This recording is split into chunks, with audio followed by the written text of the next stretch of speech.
écoutez Sous l'arbre à palabre, la nouvelle émission de la Web TV de Faso.net. Pourquoi nous avons choisi de l'appeler l'arbre à palabre? Parce que dans notre tradition, l'arbre à palabre, c'est un outil de gouvernance sociale. C'est quelque chose que nos ancêtres ont inventé. L'arbre à palabre, je pense que ce n'est qu'en Afrique qu'on trouve cette forme d'organisation sociale-là, où les gens se retrouvent sous un arbre pour discuter des questions sociales, des questions de la vie du village, des questions de la vie des couples, etc. C'est aussi un outil où la parole publique s'exerce de façon démocratique. Le souci, c'est d'essayer de retrouver nos traditions, de récupérer la substance de nos sociétés pour pouvoir donc avancer aujourd'hui. C'est pourquoi nous avons choisi de l'appeler l'arbre à palabre. Et nous l'avons appelé aussi parce que c'est un outil où toutes les paroles ne se valent pas. Sous l'arbre à palabre, certes, il y a la démocratie, mais il y a des gens dont la parole pèse plus que celle des autres. Et aujourd'hui, c'est important que l'on valorise ceux qui ont beaucoup pensé à des questions, qui ont étudié des questions, et que leurs paroles ne soient pas rabaissées.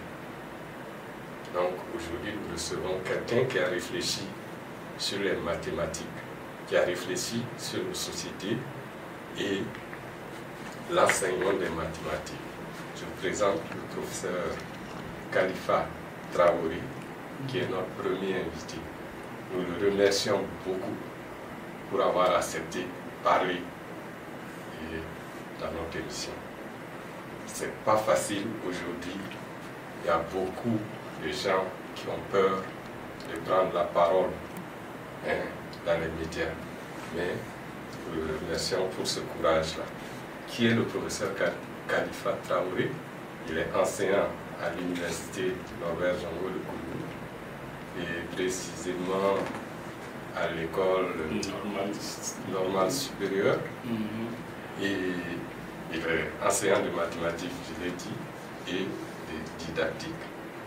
Et il a donc fait 2 thèses. Il est le premier qui a fait une thèse de mathématiques à l'université de Ouagadougou, en algèbre, je crois, et nous reviendrons sur ces questions. Et il a fait une thèse sur les comportements mathématiques chez les cerfs. Ça, c'est à l'université du Québec, à Montréal. Voilà. Donc, merci, professeur. Nous allons entamer notre entretien sur les mathématiques. Et qu'est-ce que les mathématiques? Est-ce que c'est du concret ou c'est de l'imaginaire? Ok, voilà, merci. Je vous remercie pour l'occasion que vous donnez pour qu'on puisse parler effectivement donc, des mathématiques et de l'enseignement des mathématiques, une question qui préoccupe toute la nation. Alors donc pour répondre à votre question, les mathématiques est-ce du concret ou de l'imaginaire? On devrait peut-être poser la question. La question devrait être plutôt les mathématiques est-ce du concret ou de l'abstrait? Parce que c'est clair que ce n'est pas de l'imaginaire, mais très souvent, donc les gens vont voir les mathématiques comme quelque chose d'abstrait et on ne voit pas la partie, on ne voit pas ça comme quelque chose de concret. Alors donc moi je dirais que au niveau des mathématiques, en réalité dans l'histoire, il a existé 2 formes, 2 types de mathématiques. Et les mathématiques pour les ouvriers et les mathématiques pour l'élite. Donc les mathématiques pour les ouvriers étaient beaucoup plus pratiques. Donc là, ça va rejoindre l'idée de plus concret. Et les mathématiques pour l'élite étaient beaucoup plus abstraites. Et donc c'est un peu ça. Mais avec le temps, les 2 formes ont fusionné et malheureusement, avec une prédominance de l'abstrait, donc des mathématiques de l'élite là, pour l'élite là, qui a pris le dessus sur les mathématiques pratiques. Sinon, les mathématiques, donc il y a bien des aspects pratiques et des aspects abstraits, mais tels qu'on les présente à l'école, parce que c'est en fait ça. Moi, je vais faire une distinction entre les mathématiques telles qu'on les fait à l'école et les mathématiques de la vie de tous les jours. Moi, je vais faire une distinction très nette entre les deux. Donc, c'est un peu ça. Donc, les mathématiques, c'est beaucoup plus, tel que c'est présenté, c'est beaucoup plus abstrait. Mais il y a des dimensions, quand même, il y a du concret là-dedans. Donc, c'est ça que je peux, voilà, que je peux dire à l'entame. Et vous avez dit qu'il y avait les mathématiques pour les ouvriers. Est-ce que c'est pour résoudre des problèmes? Et oui. Ok. Les mathématiques, en fait, quel que soit, que ce soit pour les ouvriers ou que ce soit pour l'élite, c'est toujours pour résoudre des problèmes.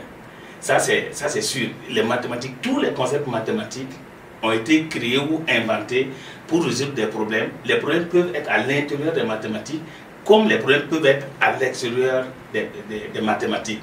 Donc ça, c'est sûr, les mathématiques, c'est vraiment pour résoudre des problèmes. Ça, il faut dire ça comme ça. C'est ça qui est l'utilité première des mathématiques. Mais l'autre problème qui se pose, dès qu'il y a eu la prédominance des mathématiques entre guillemets abstraites sur les autres, mais la question légitime qui se pose là, est-ce que on doit enseigner les mathématiques à tout le monde?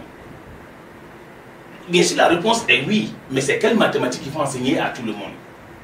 Donc il faut faire vraiment attention parce que ça dépend de quel type de mathématiques. On parle de mathématiques là, c'est quoi au juste? Parce que tout le monde parle mathématiques, on pense qu'on se comprend. Moi, pendant mes cours, avec des mathématiciens, des élèves inspecteurs éventuellement, donc c'est des gens qui sont au niveau du secondaire là, assez poussés, je leur pose juste la question, pour vous, selon vous, les mathématiques là, c'est quoi? On s'attendrait à ce que tout le monde donne la même réponse, mais non. Vous vous rendez compte que donc c'est pas aussi clair que ça. Donc c'est quelle mathématiques qu'il faut enseigner à tout le monde? Et pour moi, en tout cas dans ma compréhension, les mathématiques, ça devrait être les mathématiques pratiques qu'il faut enseigner à tout le monde. C'est les mathématiques dont tout le monde a besoin. Maintenant, il ne faut pas baisser le niveau, parce qu'il y a quelques-uns qui vont percer dans les mathématiques pointues. Eux aussi, il faut leur donner la chance de pouvoir continuer. Donc quand on va parler de l'éducation de base, c'est ce qui est un peu commun que tout le monde devrait avoir, mais une fois qu'on passe ce cap-là, il y a des gens qui sont en train de partir se spécialiser du côté des mathématiques. Là, ça devient aussi des mathématiques beaucoup plus pointues en principe. Donc, quand on regarde, vous voyez, avec ce que je viens de dire, ça veut dire qu'il y a, en tout cas grosso modo, deux grandes visions des mathématiques. Il y a ce que moi j'ai appelé la vision absolutiste des mathématiques, c'est-à-dire la vision, ceux qui pensent que les vérités mathématiques sont vraies, absolument vraies. Et c'est neutre, c'est universel. Les mathématiques, ça n'a pas de couleur, c'est universel. Il y en a qui pensent comme ça. C'est pour ça qu'ils vont dire, on peut donner un problème mathématique, qu'on donne un problème mathématique ici au Burkina, ou qu'on donne en Chine, ou qu'on donne aux États-Unis, ou qu'on donne en France, ça doit être la même réponse. Il y a beaucoup qui pensent comme ça. Ça, c'est une vision, celle-là que moi j'appelle la vision absolutiste des mathématiques. Les mathématiques sont immuables, les vérités mathématiques sont immuables. Pour ce courant-là, pour cette vision. Mais moi, à l'opposé de ça, il y a des gens qui disent non, attention, les mathématiques sont contextuelles. C'est pour résoudre des problèmes et les solutions des problèmes là, c'est lié au contexte. Pour un même problème donné, une solution peut être viable au Burkina, valable au Burkina, et ce n'est pas valable en France, ce n'est pas valable aux États-Unis. Et ils vont parler de mathématiques contextuelles. Et ces gens disent que les mathématiques et la culture dans laquelle les mathématiques ont émergé leur donne sens. Donc si on définit les mathématiques comme étant les types de problèmes que ça traite là, en réalité vous allez voir les mathématiques dans toutes les sociétés. Et donc il y a un auteur, Bishop, c'est un Australien, qui dit ça, que les mathématiques, ça couvre 6 domaines en réalité d'activité. Ils appellent ça le comptage, le mesurage, donc le mesurage, la localisation ou l'orientation, l'explication ou l'argumentation, les jeux, et puis la conception. C'est gros 6 domaines comme ça. Et bien évidemment, il est évident que tous les peuples comptent, que tous les peuples vont mesurer, ainsi de suite, ainsi de suite. Donc on va retrouver des mathématiques chez tout le monde.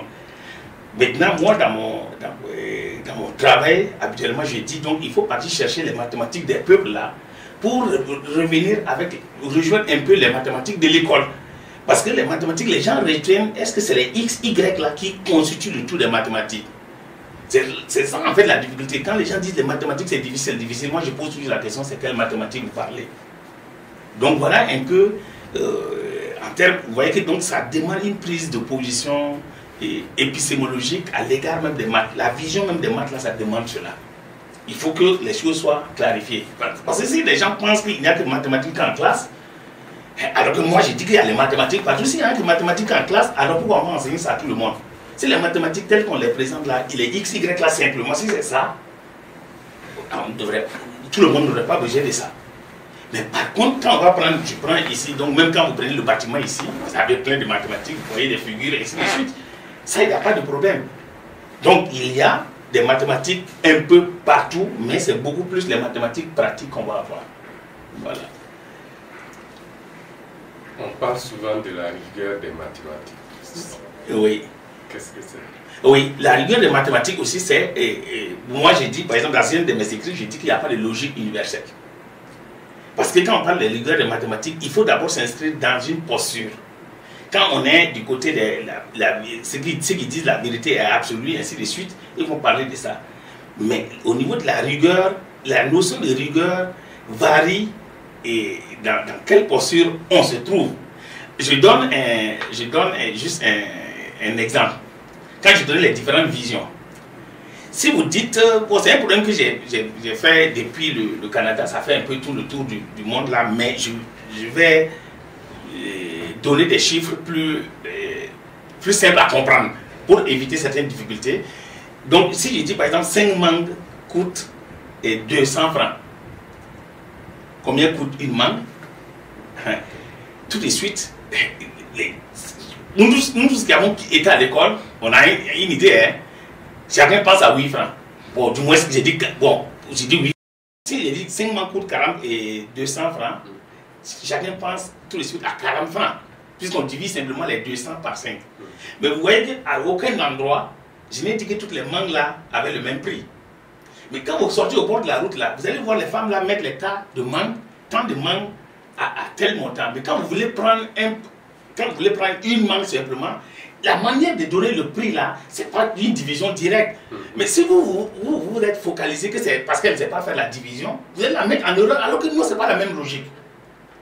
C'est pas du tout la même logique. Donc ça, c'est des exemples que je prends pour donner, mais j'ai simplifié. Et des exemples concrets, je les ai eus, c'était à Gawa. J'étais parti en formation, et puis je suis parti, je voulais acheter des ignames. La femme avait 3 ignames qu'elle vendait à 1000 francs. Moi j'ai dit je veux tel igname. Naturellement les ignames là n'ont pas la même qualité en fait.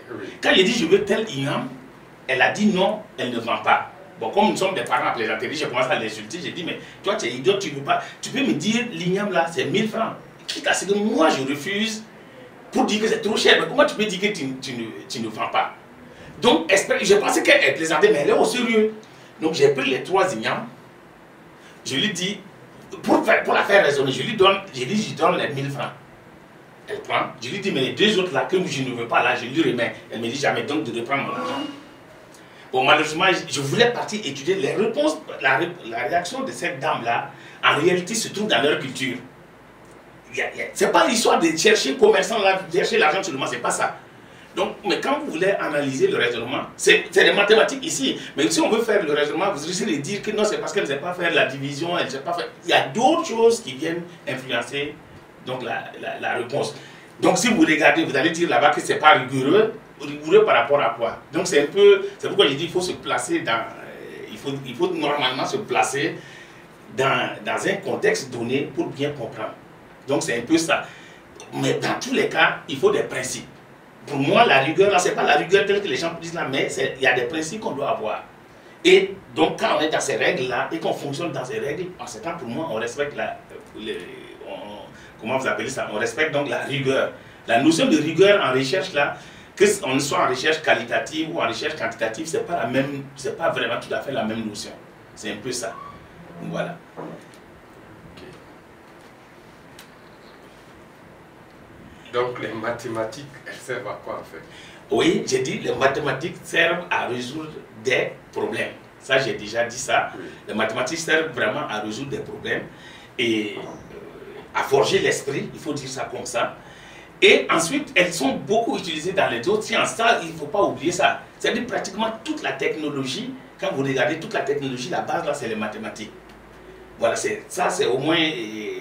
C'est pour ça, par exemple, que quand on veut former des ingénieurs, la force là, ça va être les mathématiques.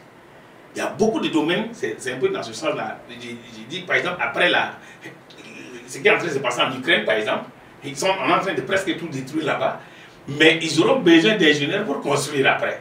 Ils auront besoin de beaucoup de mathématiciens forcément, parce qu'il va falloir les former, parce que pour être ingénieur là, ça demande une grande base, une grande connaissance de mathématiques. Après la Deuxième Guerre mondiale, c'est plus ou moins quelque chose qui est arrivé comme ça. Les gens ont réfléchi comment faire en sorte pour que les gens apprennent rapidement les mathématiques. Parce que ça, c'est une base.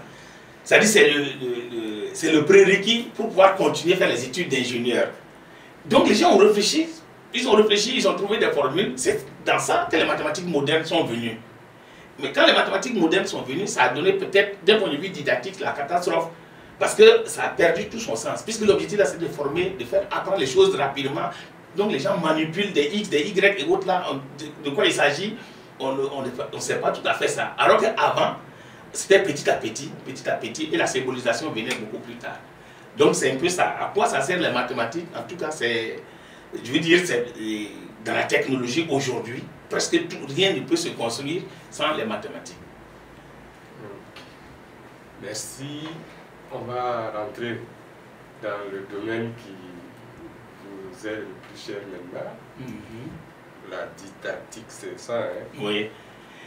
Qu'est-ce que c'est?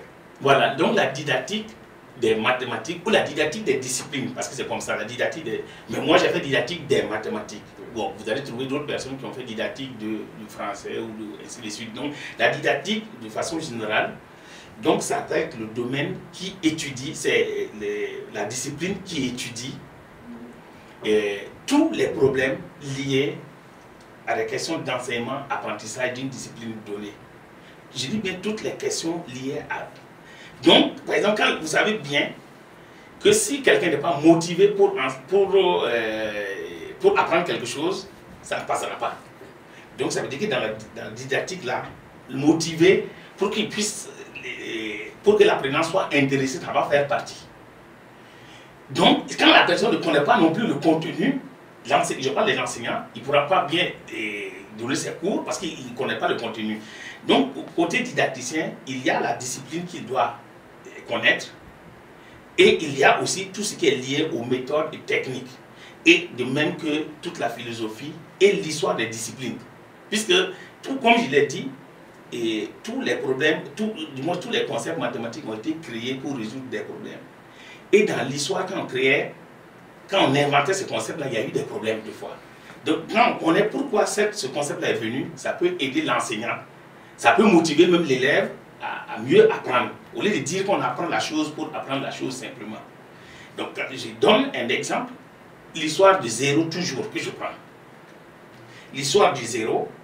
Les gens viennent, quand moi je prends les programmes à l'école primaire, là, les gens veulent enseigner zéro là, comme s'ils enseignaient 1, 2, 3, comme... Chacun pense que zéro est un nombre naturel comme ça. Non, zéro c'est quelque chose qui a été créé. Quand tu dis que tu as 2 mangues, et tu manges les 2 mangues, il te reste combien de mangues? Je suis désolé, mais on ne devrait pas dire qu'il reste 0 mangues. Il ne reste pas de mangues. Mais les gens vont vouloir mettre le zéro là par rapport à ça. Donc, on commence à faire zéro là. On veut le mettre la confusion entre 0 et puis rien. Il ne reste plus rien là. 0, rien, impossible. On commence à... Or, dans l'histoire, ça a été aussi des problèmes comme ça. Donc, si on connaît ça, quand on arrive, on va faire assez... De façon prudente, on va comprendre que les élèves ont des difficultés là-bas. Et c'est normal. Ce n'est pas parce qu'ils sont des cancres, entre guillemets, mais c'est normal. C'est lié même à la connaissance même. À la nature même du zéro, là, c'est lié à ça. Donc c'est ça qu'on va appeler les obstacles qui sont d'ordre épistémologique. Les obstacles, les difficultés qui sont liées à la nature même de la connaissance. Mais par contre, Si je viens, il y a telle notion que l'enfant devrait connaître avant que je ne vois telle autre notion, et moi je viens commencer, je saute ça, ça c'est de ma faute. Ça va être les obstacles qui sont d'ordre didactique. Donc au niveau de la didactique, donc on va regarder toutes les difficultés qui sont liées à l'enseignement, apprentissage de la discipline, que ce soit de type épistémologique ou que ce soit de type didactique, et lié au programme aussi. Donc on va considérer pratiquement 3 catégories. Vous avez la didactique critique, c'est-à-dire ça c'est nous autres là, on critique, on va critiquer, mais on refuse de... C'est pas qu'on ne peut pas proposer, on peut faire des propositions. Quand je parle en formation, je change ma casquette là, je vais faire des propositions. Mais quand je suis en train de faire ma recherche là, je refuse même de faire des propositions, parce que ce n'est pas mon rôle. Donc ça, c'est la didactique critique. Ensuite, vous avez la didactique normative, c'est-à-dire celle des inspecteurs et des encadreurs qui vont regarder la conformité de ce que l'enseignant enseigne avec ce qu'il devrait enseigner. Et ensuite, vous avez la didactique pratique, celle des enseignants. Parce que, en principe, le contenu des programmes, pourquoi on enseigne telle chose à l'école? Pourquoi on amène ça à l'école? Donc, dans le temps, les gens, et je pense que nous, on doit travailler fort encore pour ça. Dans le temps, les gens pensaient que c'était le savoir savant, c'est-à-dire le savoir de l'université, qu'on prend, qu'on modifie, on transforme ça un peu, on appelle ça transposition didactique externe, qu'on transforme ça pour amener un programme. Et les programmes maintenant, on va prendre ça pour en faire des manuels, et les enseignants vont prendre ça pour travailler. Donc, ce que les enseignants font, il peut y avoir un écart entre ce que les enseignants font et ce qu'ils devraient faire.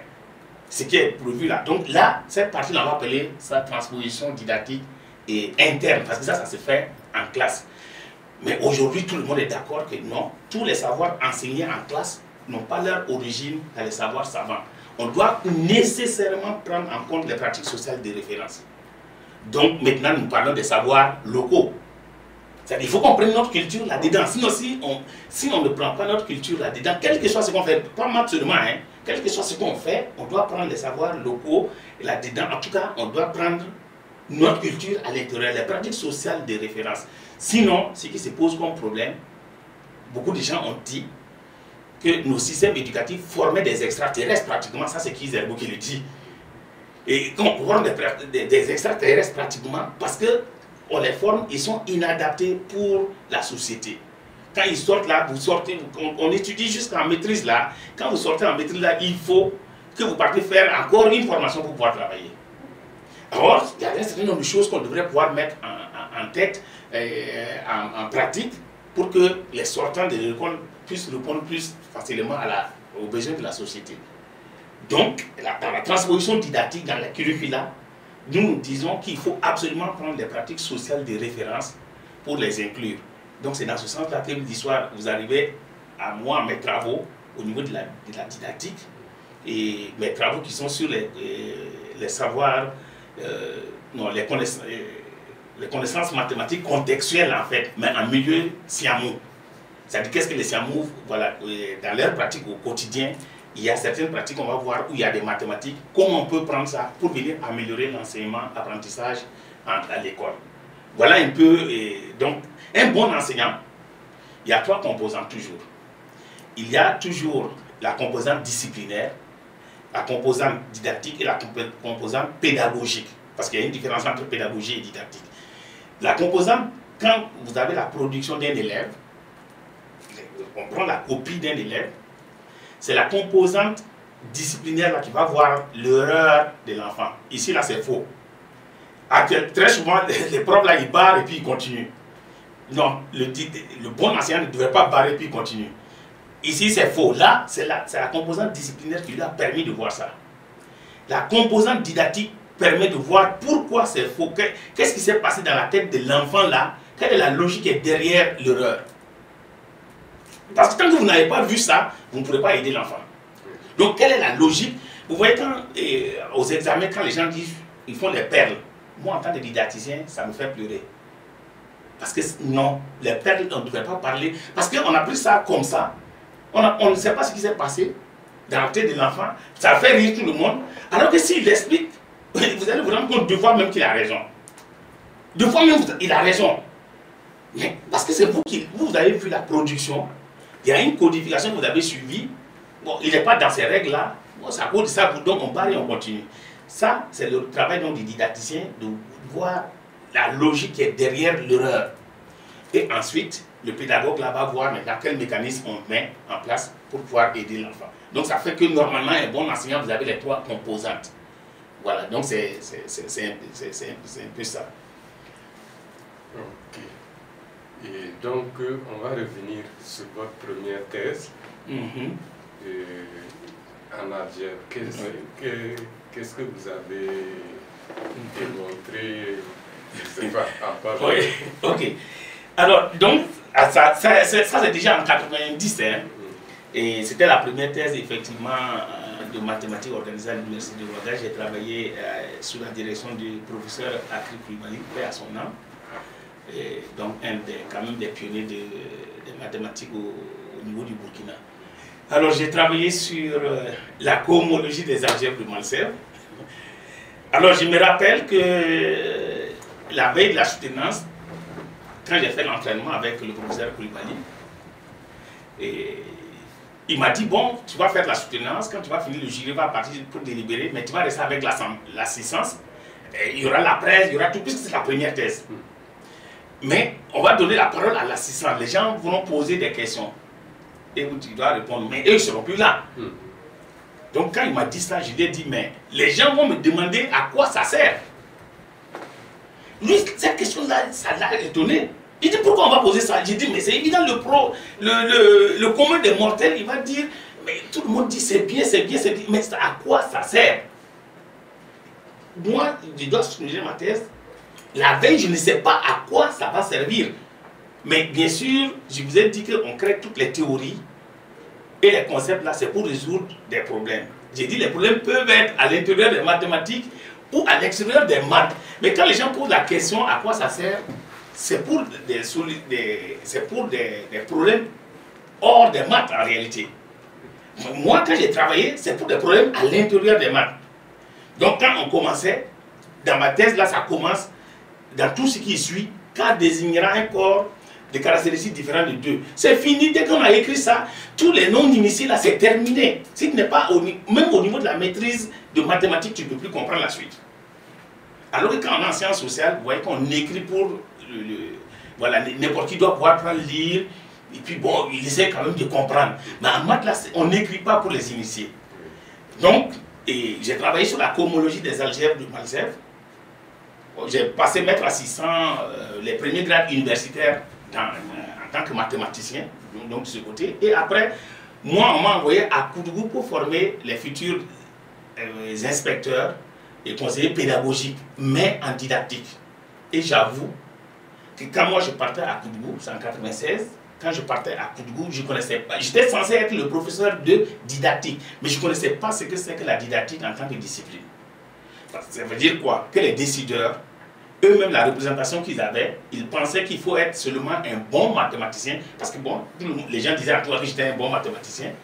Donc pour eux, il suffisait d'être un bon mathématicien pour pouvoir former les enseignants, les inspecteurs et autres à comment bien enseigner. Vous voyez, ça donne la représentation qu'on a. Alors que c'est deux choses complètement différentes. Les mathématiques relèvent des sciences exactes et la didactique relève des sciences sociales. Puisque au niveau de la didactique, on est sur l'enfant, on est sur l'enseignant. C'est vrai qu'il y a le savoir qui vient en ligne de compte. Donc, quand on m'a envoyé c'était ça, bon, il a fallu partir pendant le taureau par l'école, donc par des formations, ainsi de suite. Et puis, finalement, j'ai décidé de partir faire la thèse, et donc, voilà, en didactique. Donc, au niveau des mathématiques, quand je suis revenu, mon patron, donc mon directeur de thèse, lui, il a continué à dire que je demeure mathématicien parce que je deviens dangereux pour eux. Parce que là, je commençais à attaquer la manière d'aborder les mathématiques. Je n'étais plus d'accord. J'ai dit non, telle chose-là, ce n'est pas lié aux maths seulement. Est-ce qu'on ne peut pas faire comme ça, comme ça, comme ça? Voilà. Bon, mais je comprends la logique qui est derrière. Mais parce que chacun trouve que les mathématiques sont compliquées. Parce que lui-même, il a appris d'une certaine manière et il vient les restituer de cette même manière. Il manque le recul nécessaire. Mais ça, c'est de toute façon des questions de formation. Voilà. Ok. Et un petit résumé de la seconde thèse. Oui. Et quels sont les comportements mathématiques en sémi? Sémi, c'est comme ça que les Siamous. Voilà, c'est ça. Voilà, nous on dit Siamous en français, là, mais les Siamous eux-mêmes, ils se disent sémé. Ça peut être comme ça. Alors, donc, il faut peut-être partir d'abord plus large. Moi, quand je préparais, moi j'enseignais au secondaire et quelque temps en vacation, et j'ai constaté que au niveau des lycées, il y a les enfants, les élèves, des fois, quand ils devaient résoudre des équations, ils arrivaient à des situations de type 0. J'ai donné cet exemple-là. S'ils viennent trouver que x égale à 0, ils sont presque perdus. Soit ils disent que c'est qu'il n'y a pas de solution, parce qu'ils ont trouvé x égale à 0, ils disent qu'il n'y a pas de solution, et c'est l'ensemble vide. Ça veut dire toute la confusion là vient. Donc quand on leur, bien sûr, on barrait puis on continuait. Mais à un moment donné, en discutant avec les enfants, ceux qui ont eu vraiment le courage, parce qu'on était à l'écoute, ils vont partir parler en Dula ou en Moré pour dire, mais en Dula, là, quand on dit c'est 0 là, c'est la même chose que rien. Ah là, à partir de ce moment, j'ai dit, si les gens vont chercher dans notre culture des éléments pour venir justifier leur raisonnement à l'école, attention, l'école est en train d'ignorer tout de la culture, en tout cas du côté des maths. Quand on rentre là, on fait comme s'il n'y a rien qui existe comme mathématiques là dans notre culture. Mais l'enfant burkinabé vit dans deux mondes mathématiques qui s'ignorent.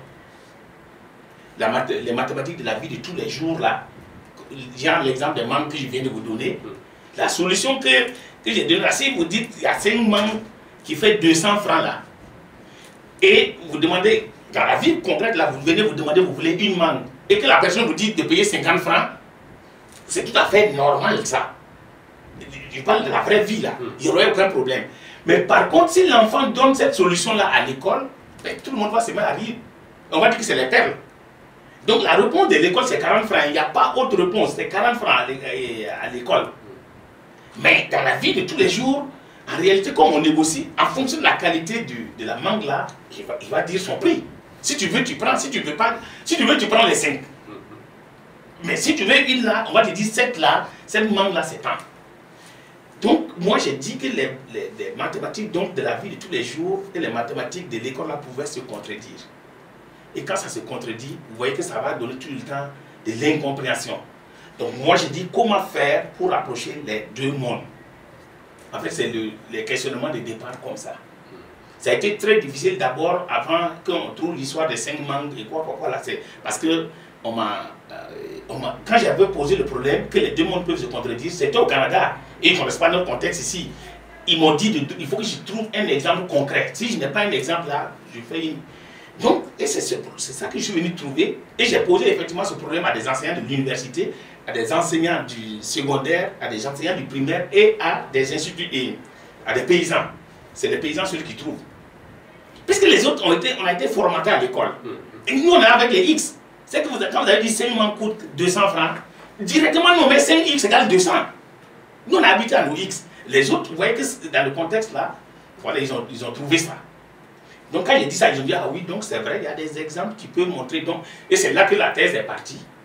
Donc la première des choses, c'était de pouvoir montrer que dans la vie de tous les jours, dans les pratiques quotidiennes là, il y a des activités où on peut avoir des mathématiques.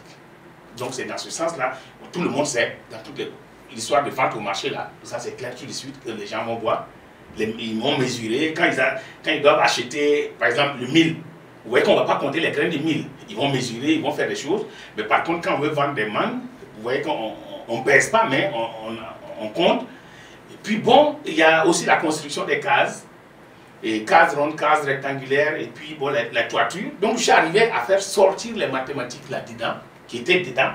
Parce que ce qui est caractéristique, c'est que les mathématiques de la vie de tous les jours, ou les mathématiques construites en contexte, c'est le terme technique qu'on utilise comme ça, sont imbriquées dans les pratiques. C'est-à-dire les maths là, c'est pas mis clairement comme ça. Ils utilisent. Donc, mais si on veut qu'ils puissent être enseignés un jour à l'école, il faut qu'on arrive à les faire sortir. C'est-à-dire qu'on puisse montrer clairement les maths qui sont là-dedans. Donc, si vous ne partez pas, regardez la construction des cases rectangulaires, je donne juste cet exemple-là. Comment les paysans vont construire des cases rectangulaires alors qu'ils ne connaissent pas l'équerre, ils ne connaissent pas le rapporteur. Ils ne reconnaissent pas le compas. Comment ils font langue droit? Donc, moi, je suis parti, j'ai observé. Et là, c'est très très clair. C'est effectivement... Donc, quand on n'a pas observé, on va penser que ça a l'air d'être rectangulaire. Mais c'est vraiment rectangulaire. L'angle là est vraiment droit. Parce que ce qu'ils font, c'est une propriété caractéristique du rectangle. C'est-à-dire la diagonale, si vous avez une corde ici, la diagonale, les diagonales se coupent en leur milieu et en même longueur. Quand on prend quelque chose comme ça, ça suffit. C'est-à-dire si vous prenez là une corde tout de suite, c'est facile de trouver le milieu, il suffit de plier. Si vous pliez, vous avez le milieu. Donc, vous fixez, vous tirez simplement, vous mettez le milieu, vous changez de côté et vous allez avoir votre rectangle directement. Ça ne pose aucun problème. Mais moi, je me suis rendu compte que c'est une propriété caractéristique du rectangle. Mais comme nous, on enseigne, je pense en 5e, mais les gens, quand j'ai posé ce même problème aux enseignants, ils ne pouvaient pas tracer. Parce que les enseignants n'arrivaient pas à tracer le rectangle là sans équerre, compas, etc. Là, ils n'arrivaient pas à le faire. Mais pourtant, ils enseignent ce théorème. Donc moi, mon travail a consisté à mettre en évidence donc, les mathématiques, ce que j'appelle les théorèmes en acte et les concepts en acte. Donc je les ai mis en évidence. Il y a certains qui s'approchent des mathématiques, qui sont convergents avec les mathématiques de l'école. C'est-à-dire, l'exemple que je viens juste de vous donner, ça colle bien avec l'exemple de l'école. Ça, il n'y a pas de problème. Ça voudrait dire que l'enseignant peut s'appuyer sur ça pour donner plus de sens à l'enseignement des mathématiques à l'école. Au moins, il peut partir de là.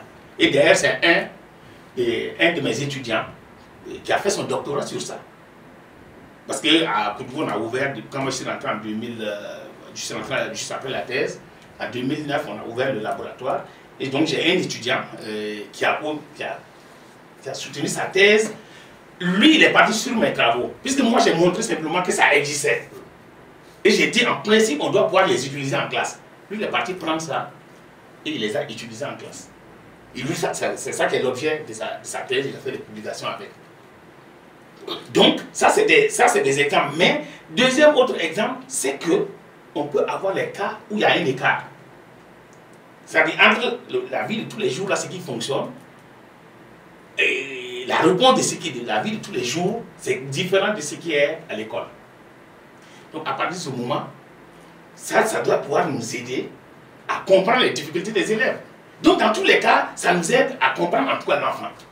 Voilà, grosso modo, si on peut résumer la thèse là, c'est un peu ça. C'était en 2006, cette thèse là, c'était en 2006, hein, et ça, en 2006, et en 2007, ça a remporté le prix de la meilleure thèse, puisque au Canada, ils font, il y a un peu, on évalue les thèses là, tous les 2 ans, donc 2006 et 2007, ça a été évalué comme étant la meilleure thèse au niveau du Canada là, en didactique des maths.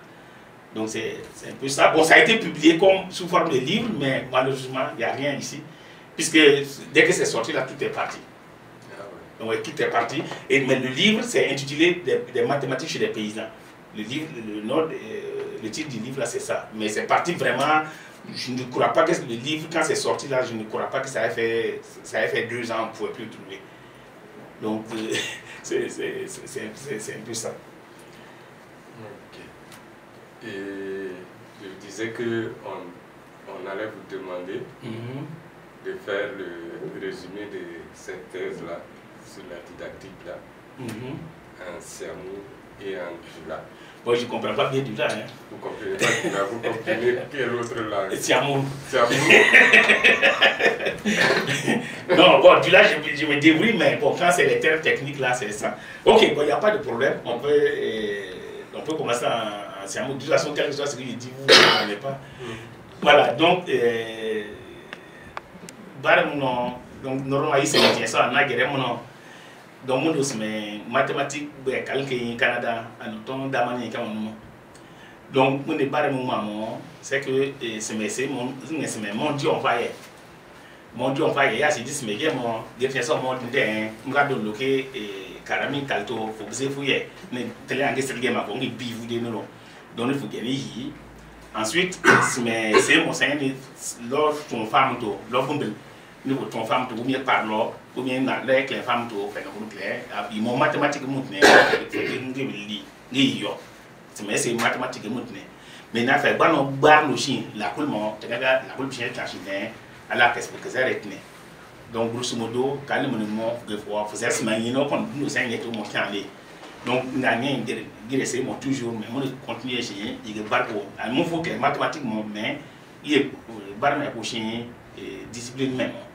voilà donc c'est tout voilà il qui voilà maintenant en Dula là ça c'est en Dula c'est plus compliqué parce que pourquoi j'ai dit ça pas parce que de façon générale bon on va en parler peut-être après comme vous me parlez des livres là voilà donc peut-être à cette partie là on va en parler et parce que les concepts c'est plus difficile voilà donc en Dula là je vais prendre il n'y a pas de problème mais je vais essayer de dire quelque chose de ramasser voilà donc aïe baramike mathématiques c'est un gars mathématique donc aïe afflé c'est un peu fin d'ati tu vois mina parce que normalement c'est un cas nous fin d'ati c'est un kiama nous sera mwani kono donc nous faire atteindre que nous que nous faire mwani kono kankan au beba fo bisaba ati faut que c'est un kana fo bisaba bebi ayelma du la kana donc au moins taraflé au lieu c'est un kan yere là d'ati nous que tu vois mina donc ni au CV c'est un mot fait gâtir que tu as ni de la canfou était ni anti bin nous faut donc gâtir yo calé au CV kabla ensuite au quoi fait fana et c'est un mot alors des bonnes nations flavé c'est un mot fait et bon parce que muso tabé c'est le problème des cercles là bon rond on a voté mais sinon la cana a tu rond ensuite bon mi rectangle donc nous le bon dora waket ko mina mathématique ba la fana donc mathématique na parce que ni fin blaras ni cercle bra non rond bla ka foko e ka très que ka tama kemkena a kemken l'autre ko mina ni et normalement ta non mais c'est mon fait et à faire au baraka ko mina na au biska kemken non ko mina yo yi donc on est tobkana mathématique nous au berlo nous on a irodora parce que on sera kota ka baradoni pour que école primaire là nous bisa ka au mingwele pi bon on nom donné mais à famuka bele mo fait ko du mais né a yina a ça que tu vas bien ka yira dem sena pour que ka famu parce que Pini, quel flan ça va au tête, mais Pini c'est beaucoup plus compliqué. Donc, c'est un mot fait à faire au bon et bon, l'autre caminani, Hagibis Casserole, Pini, bon, là. Bon, ensuite, Moulo Touni, bon, rectangulaire. Donc, on va que tu as un yo flair, donc un rectangle nouveau. Donc, mathématiques mimbo au baran nouna, c'est qu'au bon, pour que normalement, Kalanfao, au Bissaka, Kata au gardien des ménages et classiques voilà grosso modo de la canne madame fait mais voilà moins compliqué est-ce que vous avez un morceau de musique oui ça il y a toujours une chanson il y a une chanson à proposer mais je sais pas comment il faut dire c'est une chanson de tu peux avoir ça ici et c'est une chanson d'un artiste de là-bas qu'on appelle Baba Gida. C'est son surnom, le Baba Gida.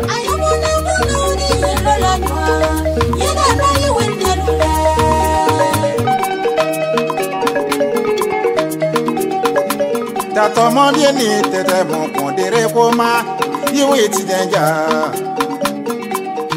no bi kuru mon bi pondere o iwe ti denja de ato bi kuru mon bi ni tre mon pondere o iwe ti denja na atajire bi nareko iwe ti denja ano bi nareko na to bi nareko akuru bi nareko ajire bi nareko na mo fu kuru fonji la kan fibo iwe ti denja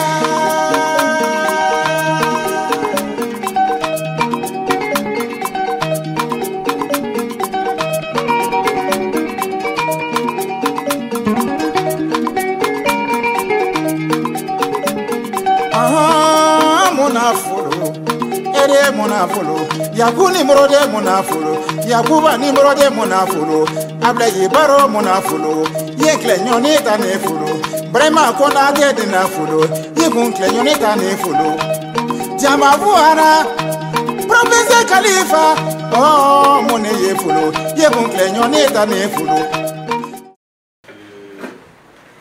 Maintenant, vous avez un livre à nous proposer. Bon, j'ai peut-être parlé d'un livre, mais est-ce que c'est quel type de livre, je ne sais pas, parce que nous on lit moins, on lit beaucoup plus de livres techniques. Hein.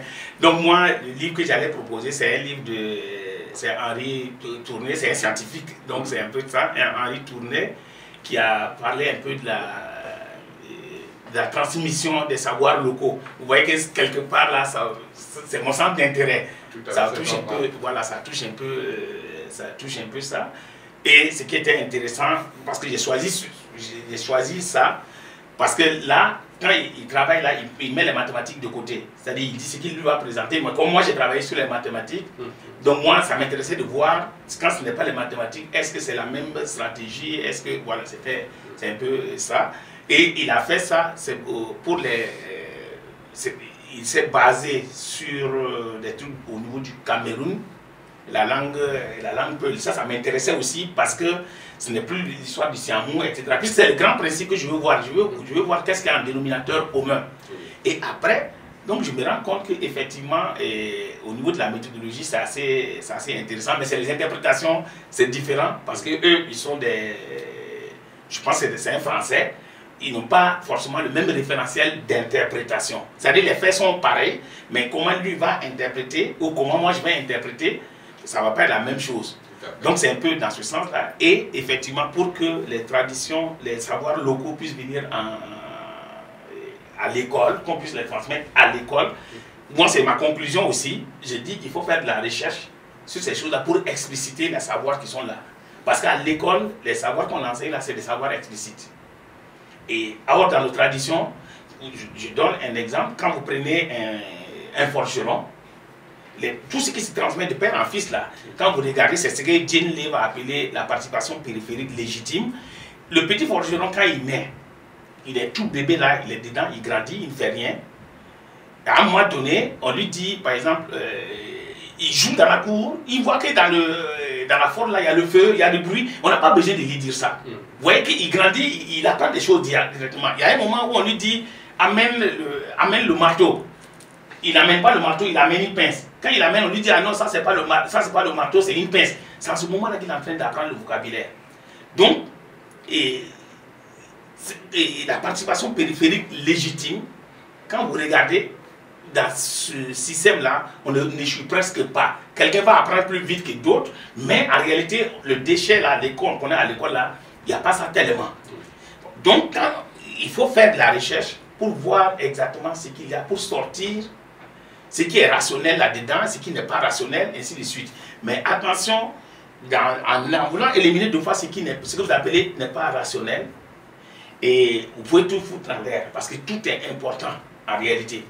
Tout est important. Bon, moi j'ai fait un article sur ça, les savoirs endogènes et les perspectives curriculaires. Quand j'ai lu, moi c'était côté maths, mais quand j'ai lu le document, j'ai vu qu'il y a des principes qui se recoupent. Et ça c'est vraiment, j'ai trouvé que c'était vraiment intéressant. Et c'est dans ce sens-là que je parle donc d'ethno, parce que moi mes travaux c'est en ethno-mathématiques. Il y a la notion d'ethno-science, c'est que nos parents connaissent déjà, ainsi de suite, mais il faut qu'on puisse faire donc de la recherche avec discernement. Parce que le problème qui se pose, comme dans le temps, le système de valeur a changé. C'est ça en fait le gros problème. Le système de valeur a bougé et qu'il y a la notion d'argent qui est venue, qui rentre en ligne de compte. En ce temps, vous avez des faux trucs qui se développent aussi. Quand vous prenez du côté de la médecine, il y a des trucs qui sont très très intéressants, mais chacun va dire comment trouver le vrai. Comment trouver le vrai. Alors qu'avant, ce n'était pas ça. À cause de l'argent, tout le monde... C'est pourquoi moi, j'ai dit qu'il faut faire de la recherche pour venir mettre certaines choses là avec discernement. Il y a des éléments qu'il faut prendre vraiment avec discernement. On comprend, ça là, ça ne tient pas, ça là, ça tient, ainsi de suite. Mais il faut qu'on change de rapport avec les savoirs traditionnels et surtout avec leurs détenteurs. C'est pas parce que moi je viens tout habillé, bien habillé, ou je viens avec un véhicule et je viens m'arrêter et je pense que le savoir, celui qui est le détenteur là, c'est lui qui est le prof en ces temps, hein. C'est moi qui suis l'élève. Si je veux qu'il me dise des choses là, c'est moi qui suis l'élève et c'est lui le prof. C'est pas parce que moi, apparemment, j'ai plus de moyens que lui. Donc il faut que, pour moi en tout cas, dans ce sens-là, quand j'ai lu le document, c'est cette idée-là qui m'est venue, en disant simplement, effectivement, il faut qu'on travaille dans le sens, si on veut récupérer cette connaissance ancestrale, ce qu'on appelait les savoirs locaux et autres, alors il faut qu'on ait un autre type de rapport avec ces savoirs et un autre type de rapport avec leurs détenteurs. Parce que s'il n'y a pas ce type de rapport-là, de toute façon, ils vont mourir avec. Ils vont mourir avec. Parce que nous, même quand quelqu'un va me citer, je donne l'exemple là, il prend une phrase seulement que moi j'ai eu à dire dans ma thèse ou n'importe où dans mes articles, il va dire, il va mettre que ça vient de Khalifa Traoré. Il va écrire ça. Même si on ne me paye pas pour ça, mais il écrit ça. Comment vous voulez, alors que les détenteurs des savoirs traditionnels là, quand on parle là, vous pensez qu'ils vont déverser ça directement? Non. Pour qu'ils acceptent de vous donner les éléments là, ils ont aussi leur mécanisme qu'il faut suivre. Ils vont vous tester. Il y a beaucoup de choses là, vous devez passer par plusieurs choses, mais des fois vous-même vous ne le savez pas. Vous ne le savez pas. Vous devez passer par certaines choses avant que la confiance s'installe. Il est sûr que vous allez appliquer les interdits. Il est sûr que vous allez faire ceci ou cela avant qu'il ne vous donne. Mais quand on parle, on commence à regarder l'heure. On est pressé. Et à partir de ce moment, le vieux il s'en va avec ses connaissances. C'est déplorable, mais c'est la réalité. Il faut qu'on change les rapports avec ces savoirs traditionnels et surtout avec l'ère détenteur. C'est un peu, quand moi je lis donc ce document-là, et avec ce que moi-même j'ai fait comme recherche et autres là, donc j'arrive à cette conclusion-là. Donc voilà. Bien, avant de terminer, le sémé,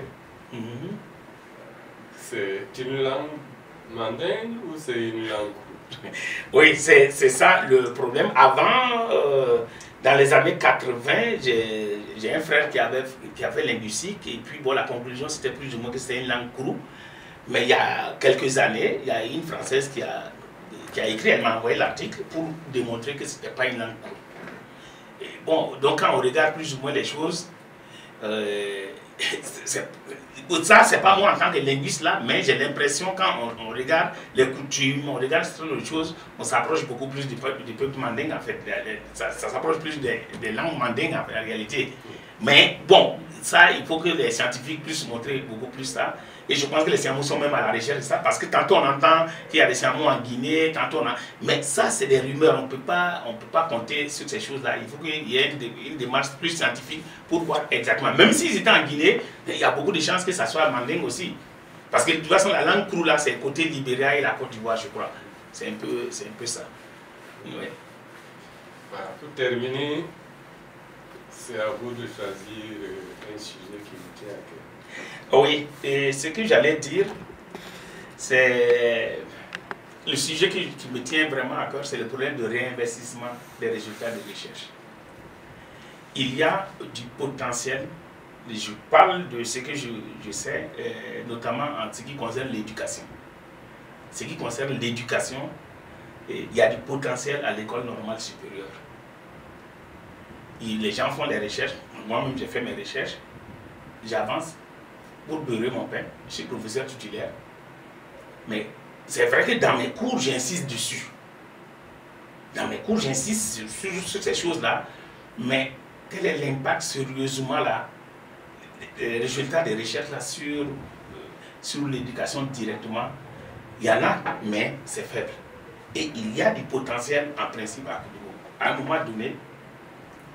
Et pour moi, c'est le réinvestissement de tout ça, le fait de s'intéresser. Parce que de toute façon, nous allons partir, nous partons, les autres pays viennent nous chercher. Donc, entre guillemets, on part vendre nos expertises. Et on revient. Mais il y a certains problématiques qui sont ici. À la limite, les personnes foncent là-dedans. Donc, les gens vont observer. Et puis bon, c'est quand même le système éducatif. Et donc, en 2000, parce que moi j'ai enseigné au Canada, j'ai enseigné à l'Université du Québec à Montréal pendant 3 ans. Et quand j'ai soutenu, je suis rentré. Et quand je suis rentré, il fallait remplir les conditions pour pouvoir ouvrir les laboratoires. Donc on a ouvert les laboratoires. Ça fait, dans mon laboratoire, ça fait au moins plus de 30 docteurs qui ont été formés. au moins 35 docteurs qui ont été formés. Moi, pour moi, je peux quitter parce que je pense que la relève est assurée. Parce qu'au moins, je sais qu'en didactique des maths, ça va. Mais il y a d'autres didactiques. Parce que moi, je suis arrivé, j'étais le premier aussi. Malheureusement, on a créé le laboratoire. Et puis, il y a d'autres personnes qui sont venues. Les résultats des recherches là, ça devrait être réinvesti et encourager la recherche. Au niveau des ministères, ils devraient peut-être de temps en temps se retourner vers les gens pour prendre l'avis. Qui donnent des avis, parce qu'il y a dans le document que j'ai lu, le livre dont j'ai parlé, ça c'était au Cameroun, et ils ont déploré une situation, c'était un institut des sciences, ça eux c'est sur les langues. Ici au Burkina, nous c'était quoi, l'Institut national de didactique qu'on devrait faire aussi, mais malheureusement ça n'a pas pu avoir, parce que ça allait être quelque chose qui permet d'expérimenter. Ici nous faisons nos recherches, on publie, et puis c'est terminé. Mais or, ce dont je parle là, ça allait permettre d'expérimenter et d'amener en classe. Et ça, de faire des propositions concrètes au niveau du ministère. Ça, j'ai l'impression qu'il y a des choses qui manquent de ce côté-là. Donc vraiment, si on peut réinvestir et puis savoir exploiter les ressources qui sont du côté de... En tout cas en éducation, je ne parle pas des autres choses, mais en éducation, parce qu'aujourd'hui, le pôle de Koudougou, en termes d'éducation, des sciences de l'éducation, en Afrique de l'Ouest, on est les champions. Parce que les gens quittent, comment on appelle ça, les gens quittent la Côte d'Ivoire, venir se former chez nous, les gens quittent le Niger, se former chez nous, et le Mali, le Togo, ainsi de suite. Donc il y a quand même, je veux dire, il y a quand même une dynamique qui est là, et ça serait intéressant que le pays puisse mieux bénéficier, quoi. Voilà. Donc... une question complémentaire, c'est vous pensez qu'il faudrait trouver un moyen pour que ces connaissances soient au niveau des lycées, des collèges? Oui, parce que pour moi, il y a certaines... Je donne un exemple, là, il y a des réformes qui se passent. Et l'école normale est l'école de formation de tout le personnel. C'est-à-dire on forme tous les enseignants du secondaire, on forme les inspecteurs du primaire comme du secondaire. Donc quand il y a des réformes, forcément les gens qui vont partir mettre en œuvre là, c'est ça. Donc avant la prise pour la réforme, on peut demander, parce qu'en général il y a des experts à l'école normale là, de ces réformes-là. Donc en fait, on peut prendre leur avis et tout essayer de les associer aussi pour qu'à l'école, là, il y ait les changements. Parce que s'il n'y a pas ces changements, ça se retourne au niveau du ministère là, comme des difficultés après. Voilà, parce que les gens vont partir dire au ministère après, non, dans les programmes de formation qu'on a suivis, bon, il n'y avait pas ça. Les gens vont commencer à dire ça. Alors que si on a associé en tout cas les gens là dès le départ, c'est quelque chose qui peut, voilà, qui peut bien marcher, quoi. Et il y a les situations des innovations. Ce que je dis, et tout de suite, il y a 2-3 ans, c'est-à-dire les 2-3 ans d'avant là, il y avait plus de 1000 mémoires qui étaient faites à Koudougou. Les élèves inspecteurs et les élèves... Supposez que la moitié soit mauvais, ou même les 2 tiers ça soit mauvais, mais le tiers qui est bon là, ça veut dire que ça réfléchit sur le système éducatif. Comment on fait pour... Comment vous appelez ça? Comment on fait pour sortir ça, pour réinvestir? Au lieu que ce soit simplement des gens qui vont faire leur mémoire juste pour avoir le diplôme. Pour avoir le diplôme, pour avoir le titre. Alors que, bon, nous, en les formant, on leur dit, vous-même, vous devez être convaincus. Moi, ça fait 2006 que j'ai fait la thèse de l'Ancien-Mou, là, sur l'histoire des Siamous. Et voilà que vous êtes en train de me parler de ça. Et quand je parle de ça, je suis très fier de ça. Dans mes formations, ça ressort. Donc, j'ai dit à chaque étudiant là-bas, quand tu fais quelque chose, il faut que toi-même tu sois convaincu. Maintenant, il faut qu'au niveau de l'État, on puisse... C'est du potentiel. Il faut qu'on puisse exploiter ça. Pour que ça. Il faut que ça serve au système éducatif. C'est de ça que je veux parler. Voilà. Merci beaucoup. Voilà. Voilà, merci. On aurait aimé continuer, mais on va vous libérer. Ok, il n'y a pas de problème. Et on vous reviendra pour un autre entretien. Ok. Merci beaucoup. Ok, merci. Il n'y a pas de problème. C'est moi qui vous remercie vraiment pour donner l'occasion de parler encore des mathématiques. Parce que je commençais à dire que bon, moi je ne vais plus parler. J'ai dit ça aux gens là-bas, hein. J'ai dit bon, moi j'ai fait ce que je pouvais. Et maintenant, à vous de faire le relais. Et donc, vous me donnez encore l'occasion d'en parler. Bon, je parle, mais il faut que les plus jeunes là touchent. Voilà.